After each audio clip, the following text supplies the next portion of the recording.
pa masyadong hinog eh. You're right, but kahit na gano'n siya spray. But it should be red. Ang Himalayan pala is ano, mahaba. Himalayan, mahaba siya. Red Himalayan. Red Himalayan. Pwede yun. Sweet.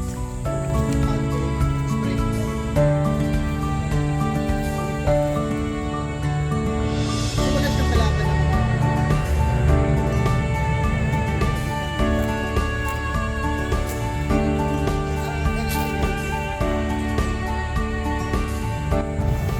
Second, harvesting.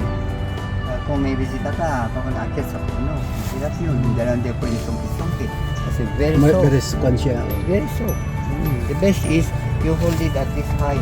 Yan. 5 feet. Lifetime 5 feet. Yan. Kahit nang 70 years old siya, gano'n. Ganun din siya. Yan ang height. So ano hold it at 5? Kahit mga 5 feet. Ganito 5 feet. Yung pang hold it at 5 feet, paano mayari yan? Paano yan, di ba? When you plant it, and it start to grow, let's say grow 1 feet. Alis mo yung dulo. So, alis mo. Yeah. Tapos mag-branch siya uli. Yung branch na uli 1 foot, alis mo. Ano yun? Kaso lang may mga uod. Ay mga langgam. Matamis eh. Parang rambutan. Ganyan na yan? O Ito mahahaba. magre-red pa siya?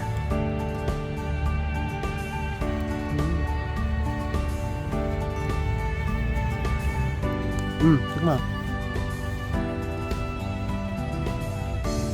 Propagate na lang tayo.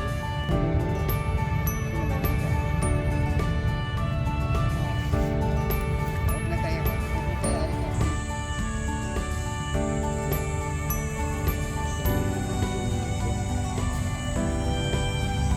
Para may barado tayo.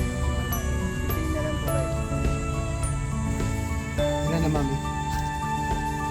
Dito yan.